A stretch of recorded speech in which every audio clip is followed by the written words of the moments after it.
Hello and welcome to the Big Apple School podcast. My name's Katya and today we have a unique episode about podcasts because from now on, we're going to have 3 guests over here. And today I have here with me Ken from Manila, Philippines. And lovely Mike from Sydney, home of the sun.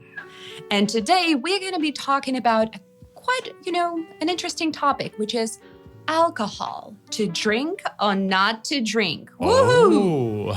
So let's get the party started. So guys, tell me, what's your attitude to alcohol? Like, what's your relationship with it? You know what? I must say that I used to drink a lot. And, in my younger days, when I was late teens to, early adulthood, I would go out often with friends. And I often saw alcohol as a way to distract myself from my daily routine, or whenever I feel, sad or, down and out. So it kind of magnifies the emotion. So if I want to feel sad, I turn to alcohol. And how often did that happen? Nowadays, not very often, but in the past, I would say quite a lot. All right, Mike, what about you? My attitude towards it? Yeah, it's a sucker's game. It's a sucker's game. Yeah. And you want me to explain that now or a bit later?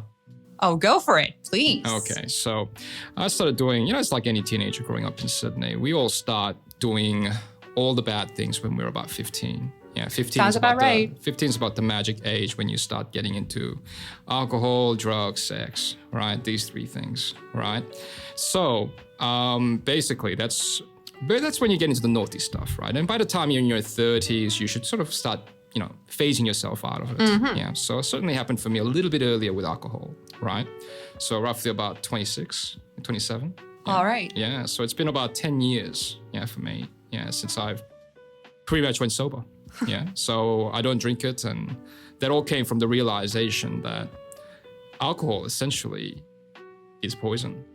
Yeah. What was the turning point? What made you realize that? There was no big event. There was no, I hit my wife. None of that. And regrets afterwards. So not the day when you had a blackout and then you woke up the next day. It's oh my God, I'm never going to drink again. It just came to the realization. I guess what had happened at that time is that I had graduated by then, and I started working, and I started to see the world in a slightly different way.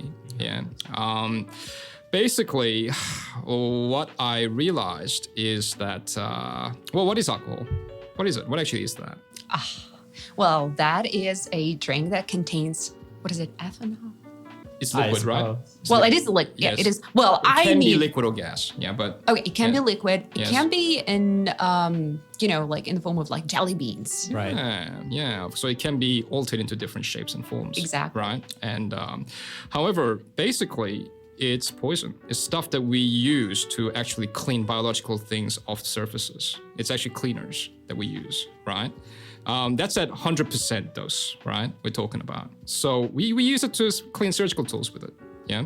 In fact, I remember when I was a little kid, we used to do dissections for frogs in science classes in schools. And one of the things they make you do is to actually wet a cotton bud with alcohol and put it into a jar of frogs. And they all go to sleep. Now, if you leave it in there for a long period of time, those frogs will all die. Yeah, is to actually basically make them. We aren't frogs. Well, okay. Right. I get the point. Right. I get the point. So, but still, you used to party like there's no tomorrow. Yeah, when I realized that basically, I had a little bit of a perception shift, right? All right. So I'd graduated and I realized that basically most businesses around the world are essentially rackets. They're rackets to make money. Yeah, for an individual at the top or a group of individuals at the top. Wow, that escalated quickly. Well, but if you look at it this way, I could kind of see at that age what was happening here with alcohol. All right. They take a dirt cheap substance that was toxic to the human body, mix it with a little bit of coloring and flavoring, call it Midori, call it Kahlua, sweeten it up, essentially, and put marketing on it, right? And to say that if you drink with your friends, you are loved, you are valued, you are in a higher social hierarchy when you dress fancily and drink Midori at a bar, We're gonna get back to that a little bit later. Yes, when we when we talk. Do you want me to talk about this later or now? Because well, I didn't know that would escalate like that. Yeah. Anyway, because to be honest with you, I also would like to hear from Katya what she thinks of alcohol. What's your attitude? ladies first. Then. well, kind of late for that. Well, I mean, I feel positive about it, but I'm not talking about getting wasted and whatnot pretty often. But I don't see anything wrong with having a glass of wine every now and then. Right. Having a cocktail at the weekend, but not, getting too drunk. So to the point that you can't really walk. Absolutely, because it's one thing to be totally wasted and do it on a daily basis because, that's the problem of, alcoholics. And it's another thing to just enjoy. It's a way to unwind. Of course, you would want to do something a little different. And, there's something about alcohol that makes you, feel good about it. I don't know. At least that's what it does to me. Okay. Well, I mean, there are different reasons for people to drink. So let's say, okay, I'm not asking you about now, but wait a second. Okay. Okay. Well, Ken, what are typically your reasons to drink? Well, when I want to feel good, of course, when there's a huge occasion with my friends, like a big event, for example, a year-end party, alcohol will help you relax those senses because sometimes you feel like a little uptight. You don't want to do something crazy, but with the help of alcohol, it brings out the crazy in you. And I see nothing wrong with that. I mean, sometimes you kind of feel tense because you are surrounded by people you do not know. Right. And you kind of want to blend in maybe to get a little bit relaxed. And you want to get lost in the moment. True. So for a lot of people, it's like a way of blending in to socialize. It helps you with that. What were your reasons for drinking, Mike? Well, before you went the right It's path? exactly the same reason that a 15-year-old kid drinks. Right? Is to socialize and fit in and be cool. All the things that the alcohol companies market, yes, all those images, and it's exactly that, right? I do it because everybody else does it, right? Fair enough, but not all the time. It's not always the reason. Okay. Yeah. So let's say for me, sometimes I drink wine just because I love the taste of it. And I love to see different aftertaste to try to be able to recognize the aftertaste, both in, let's say, wine and in coffee.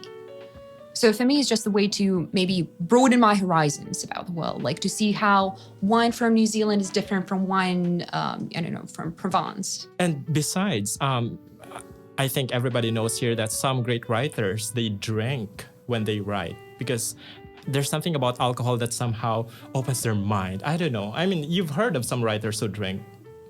Yeah. Well, Look, I have no problem with people drinking if that's what they want to do, if they truly enjoy the taste of it. What I have a problem with is the companies marking things up 2,000% and making profit out of you from it. Well, at ridiculous prices. Yeah. Because a cup of Kahlua a shot of Kahlua in a bar is what? $7, $8, right? Australian dollars. Can you imagine how much it costs to make that and transport it? Oh yeah, even if we compare prices at the bars and in the shops. Yeah. So let's say a glass of wine at a bar is typically in here in Russia it's $5-6. Let's say in Boston area where I lived for quite a while, it was $10-12. Yeah. But at the same time, I could buy the bottle of almost the same wine for $10-12. Yeah. So Same someone else is $10. making money off you by the bucket loads. But right? So when you pay for something that's now worth that value and you overpay that by a far margin, what do you call that person? Okay, look. A sucker. Oh, shut up. Okay, now I understand. So it seems to me that you are criticizing from the business aspect. Of course it is. Yes. But look, when I go to a bar and I pay this amount of money for, a cocktail or a glass of wine, I'm not only paying for the booze itself, I'm also paying for the atmosphere. Right. To be there, to sit there. I don't know. Well, let's say I'm thinking about occasions and situations when I go to a bar. It's not always to go and socialize, but let's say a year ago or a couple of years ago when I was living in Boston area, I had to get home to my hometown, well, not hometown, but the town where I lived by the shuttle, and it was running every 2 hours. So very often I had to kill the time somehow. So I would go to a bar, order a cocktail, and read a book.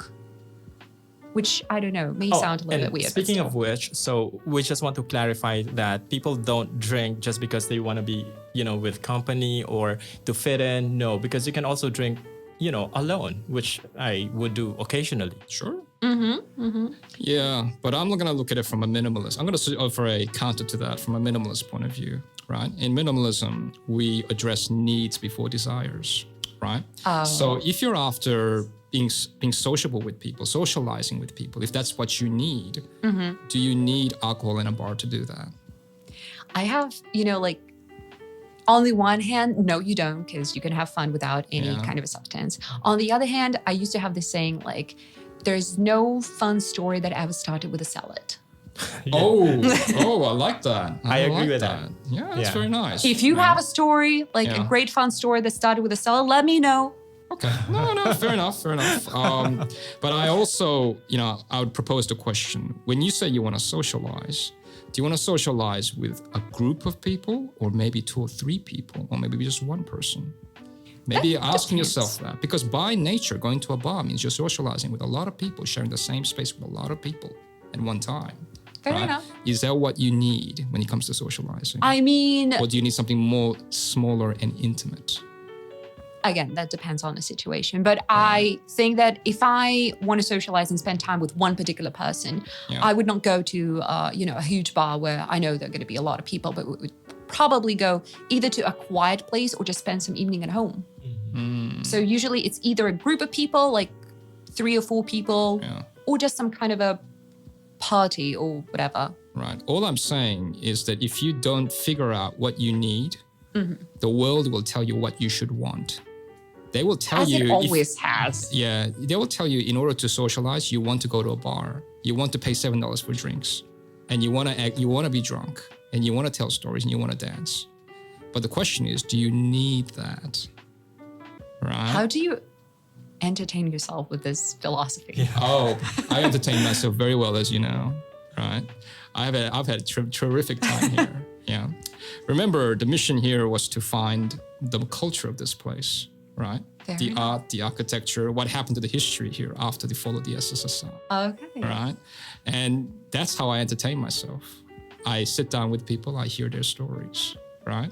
We go for walks, cycling, walks by the river, little picnics, or go for a swim, right? Okay. This is the stuff I need. I need depth. I don't need width when it comes to relationships. Fair enough. Right? Fair enough. Speaking of culture, by the way, so you guys have lived in different countries. You have traveled a lot, I guess.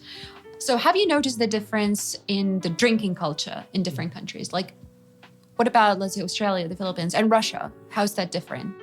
Slight variations. You go first, Ken. Well, in my country, we drink a lot. And I think the difference is that I would say that most of us allow the alcohol to control us because after, a night's drink, we begin to do something crazy or stupid. We can even pick a fight. And that's why, there are certain prohibitions or limitations as to, where you can drink, how much you can drink. And sadly, in my country, if we talk about bars or clubs, most of the fights are caused by alcohol. And it's not just about the clubs and bars. Even, drinking at home. Sometimes we drink and then we do karaoke. That's a super Filipino thing. Like we always do that.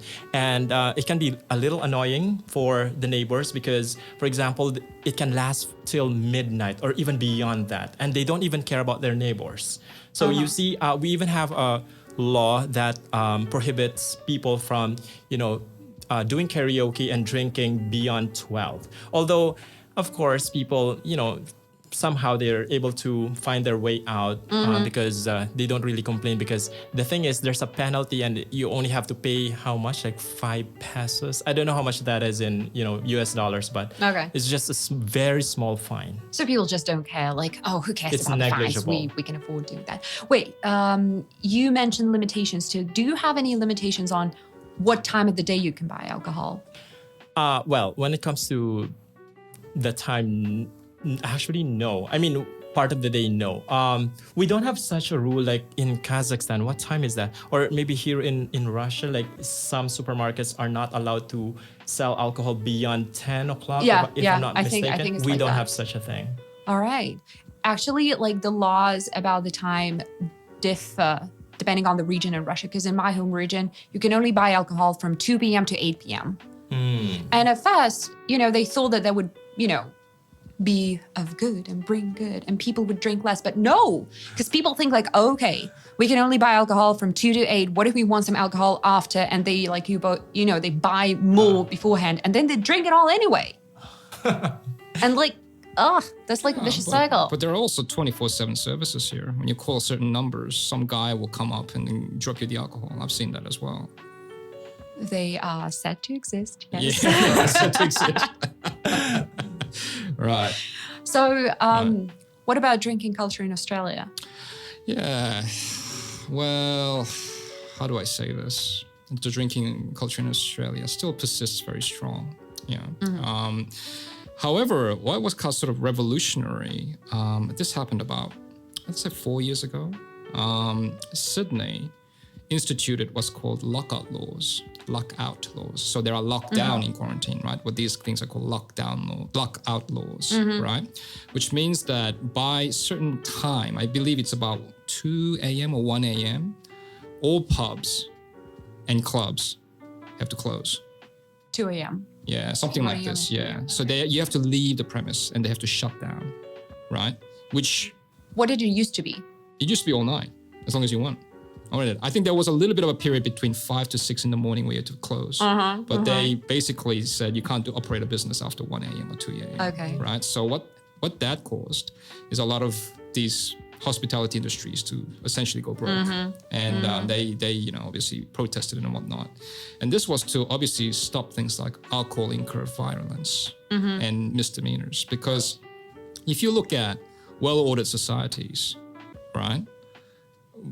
A lot of problems, social, problems are actually caused through alcohol. Yeah. Right? Yeah. So when you say that you're a weekend drinker, and that's fine. Yeah, that's fine. However, you have to understand that every harm that alcohol has ever caused, I believe, came from that exact same place. It started that way as a weekend thing, and then it became a daily thing.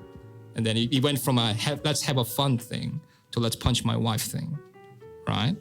So it's sneaky. That's why people know, they need to know the limit, which a lot of people have a problem with. Do humans know their limits? Depends on the human. Yeah. How many humans do you know that live with knowing their limitations and their potential? Some. Right. Okay. All right. Well. I'm not going to say myself included or not. And how many people drink? Lots. That is true. Yeah, so you can see the disproportionate. The disproportion here, right? And that's why alcohol is harmful to the individual, harmful to the society. Yeah, and I can really see a sucker's game here. At the end of the day, people who profit from this are the owners of the company and the governments who tax them, right? Well, you walk away with the harm, they walk away with the money. I mean, we can say that about almost anything. Yeah, there's no business like the addiction business, and coffee is the same. This is why I don't drink coffee, right? Good for you. Yeah.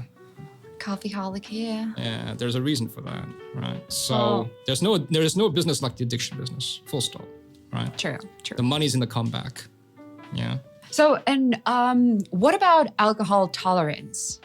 Has it changed for you over the years? Have you ever thought about it? Have you noticed anything like that? Yeah, definitely. Yeah. Go ahead. Okay, well, in my case, I used to be able to drink how many bottles of beer? In the past, 7. I can even go for in one go? Bottle, right? However, there were also times when I would throw up in I don't know how many bottles after, maybe 4 or 5, but it was just momentary. It was just for a short time, and then. But nowadays, I must say, because of, my stomach problem, now I try to stay away from alcohol and I wouldn't want to, drink a lot. The last real drinking that, I had was in our corporate party last year in December. But after that, I stopped, and now I'm on a break. All right. You know, I'm sorry for not letting you speak, Mike, but I'm just going to quickly add that I sometimes see people not following, like, you know, the basic rules of drinking. Like, you know, people just go drink and they just drink. But you need to remember, like, certain rules. Like, first, you don't do that on an empty stomach. Like, you should, like, have some food beforehand and whatnot. And then people forget to drink water. Like, if you don't want to have, like, consequences and have a terrible hangover the next day, drink water between drinks. And so I'm, from time to time, I'm teaching at a college in the US, and I can see, like, first year kids getting wasted just because they just start drinking, and then they mix as well. Like, they start with some vodka they got somewhere, like, through somebody, because they're not, you know, allowed to do that. They are underage. And then they can mix it with something, and then they just feel so bad they're taken away by the ambulance. I'm like, oh my God, why do you do this? It's no control. Yeah. I mean, this is back to the question about, like, the drinking culture, because I feel like in Russia, some parents, they tell their kids, like, okay, when you are a college kid, at some point you're going to want to drink. Just please make sure you drink water, you have some food, you don't mix things. So, yeah.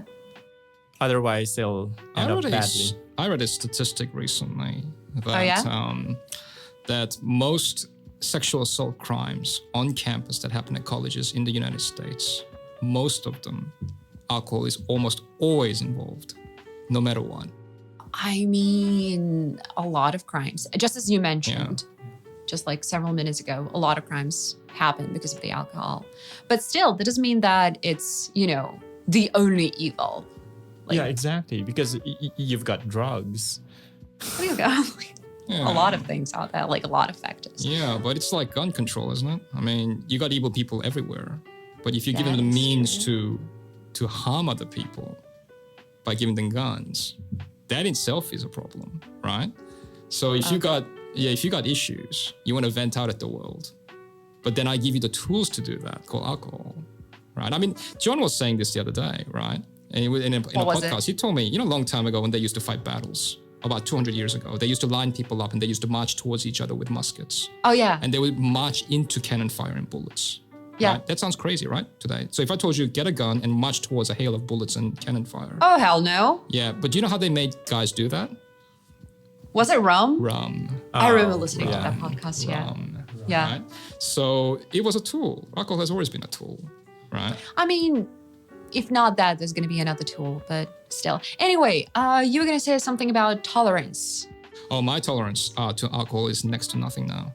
Yeah, so I think in the last 14 months I've been here in Novosibirsk, I think I drank twice. Yeah, once was at a dacha.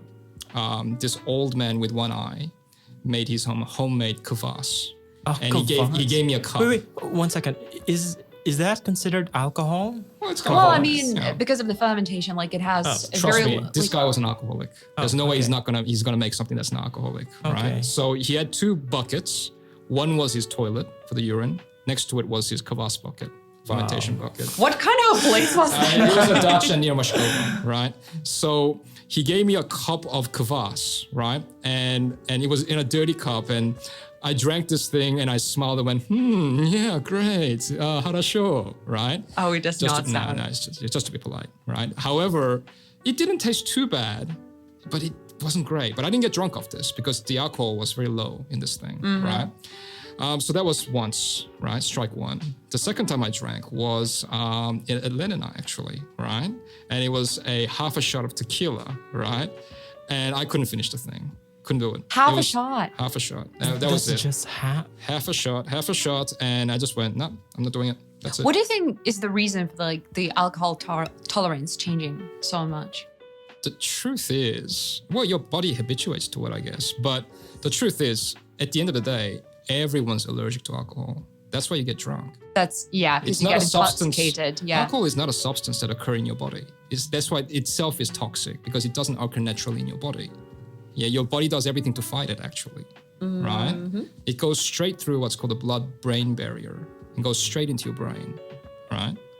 And it only takes seconds for that to happen, right?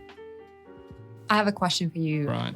for later, but I just want to share my story of like alcohol tolerance, because I remember when I was like 20 maybe, I would every like once in a while, once in a couple of months, would go and party, and I would be out until like 5 a.m., for example, then like have breakfast somewhere, go home, have 2 or 3 hours of sleep, wake up, like all fresh, feeling energetic and marvelous, and go straight to work for 8 hours. Now I just look back and think, how the hell was that possible? Yeah. Like ever. Now it's like, okay, a couple of glasses of wine, maybe a little bit more once a month. And I'm like, no, I need like solid 10 hours of sleep after that.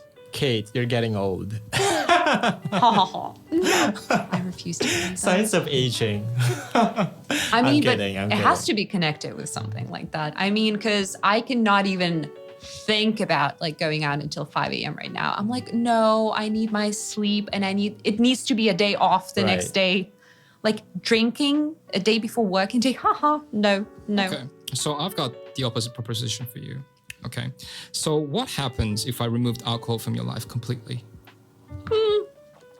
I mean, I would still have my coffee.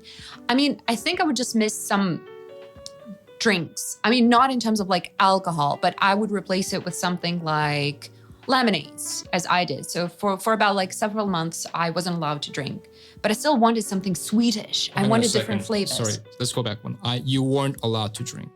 Yeah. Why? I was taking some medicine that does not go well with alcohol. So I was told like, do not ever take alcohol with it, because it will have like side effects. Terribly get like side effects, and it will affect my liver. So I was like, I'm not gonna. So, but from time to time, like I really crave for this, like, Swedish drinks, something like that. So I made lemonades or something like that. When I went out, I would just get like, virgin cocktails or something like that. Yeah. I just want flavors. Yeah. Like I drink coffee very often, but almost all of the time, it's one of the same flavor. And this is why alcohol is highly, highly addictive. Not only does it have an addictive substance called alcohol, it also has sweeteners, right? And flavoring. It has sugar. That's right. And sugar is very addictive. So it's actually a triple threat. Yeah, if you think about it. It's I'm telling you, it is designed from the ground up by food chemists and food scientists to make you addicted, to come back to it. I no mean, matter what. all the food is out there to get me hooked up on it. Right. And I understand that, like, okay, it has sugar in it, it has alcohol in it, but... Not all the foods. Not all the foods. Most of the foods that are out there. The ones that are heavily marketed. There's a famous saying: the only healthy foods are the ones that aren't marketed. Fair enough. Right. So if you see it on TV, don't eat it. There you go. Yeah. Fair enough. But anyway, every time I want to drink, like, I'm not going to think like, okay, that has this many grams of sugar. Like, can I actually do that? It's going to have some effect on my weight and whatnot. But, well, YOLO. Well, I mean, it's like I said, it all comes down to needs. Yeah. Like, do you need it or not? Right. If you need it, then do it. If you don't need it, then don't do it. Right. But don't be sucked into the advertising that makes you want it. Yeah. Yeah. Out of pure desire. Right. Yeah. So I have a question though. I recently read some kind of a short article which says that one portion of alcohol, which is about 100 milliliters of wine, helps with metabolism.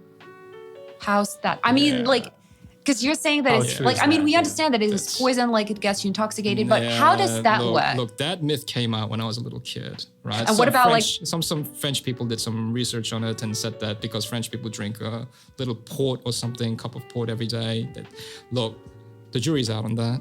There's absolutely no research that indicates that a little bit of alcohol a day, right, helps you become healthy in any aspect.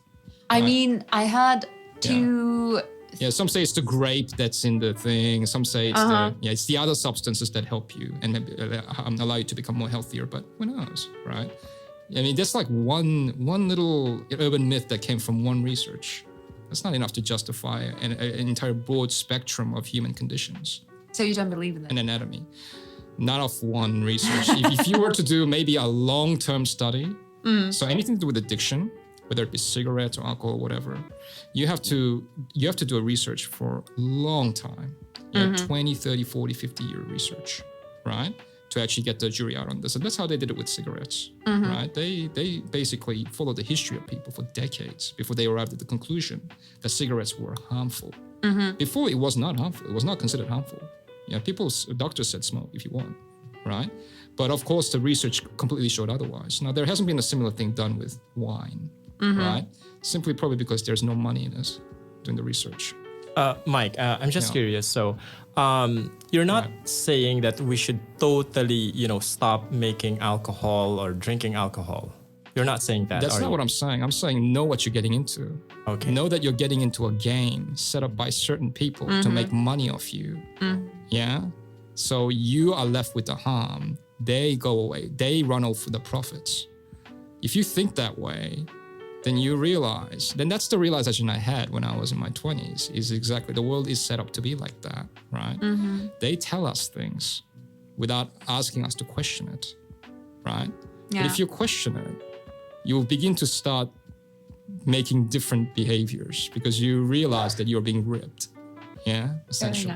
Fair enough. Yeah. It's just sometimes I see people who cannot really control themselves and they get charlotte, like up to the point where they cannot walk. And to be honest, looking at this, I'm like, okay, this is why I have my limits. Like, and I try, I'm sticking to them no matter what. But, for me personally, I think we give options to people so they can enjoy their time or do whatever they want. But, I think it's fine that there is still, alcohol, that it is available for people who would want to, avail of them.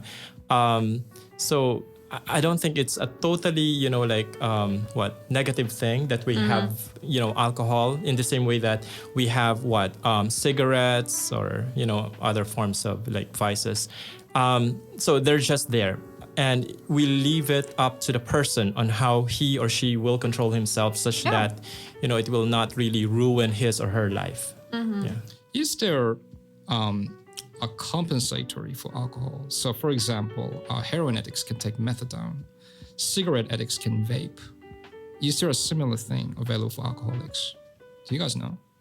I have no idea. So if you're hooked on alcohol, how do you compensate for that? Because it's very difficult to get rid of an addictive behavior, but it is easier to replace it. I honestly do not know, and I don't think there is any kind of an alternative that is, healthier. Yeah, I'm kind of thinking too. But do you understand the problem now? Yeah. Well. Yeah. As soon as I think heroin, methadone. As soon as I think cigarettes, I think vape. When I think alcohol, I can't think of any. That is so true. Yeah. Like you can only switch to something totally different. And why is that? We have advanced chemistry in this world.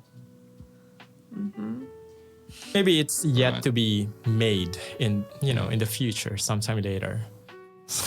An alternative to alcohol. Who knows? I think the technology is there already. I feel like there's going to be a but. Yeah, but there's something else that's keeping this at bay. This technology from being. Profit? Something like that. And this is what I'm saying. It is a sucker's game. It is the best sucker's game on this planet. All right. Well then, what if we try to answer this question that we asked at the very beginning? So, to drink or not to drink? What do you say? Hell no. Hell no, Ken? To drink in moderation. Yeah, I would totally agree with Ken and say drink, but responsibly. Exactly. Like, this is the key. Know your limits. Yeah, governments have been preaching that mantra for 2 decades now. Drink responsibility and responsibly, right? And let's see the success result of that. I don't think the crime statistics really, support that. Well, we'll see. What about we meet in 5 years and see what the statistics say? And this is why I like the Islamic countries, right? Yeah, 0 alcohol, 0 tolerance. Yeah. Well, they don't market it. Simple. Yeah, well, that's kind of a topic for another podcast. Nobody profits from it. It's All right. Well, guys, thank you so much for coming here and for talking with me about one of my favorite topics. So that was the episode about alcohol, and we discussed our alcohol tolerance, our attitude to booze, drinking cultures in different countries, and we answered the question to drink or not to drink in our own way. Thank you so much. That was Big Apple School Podcast. Like and subscribe. See ya.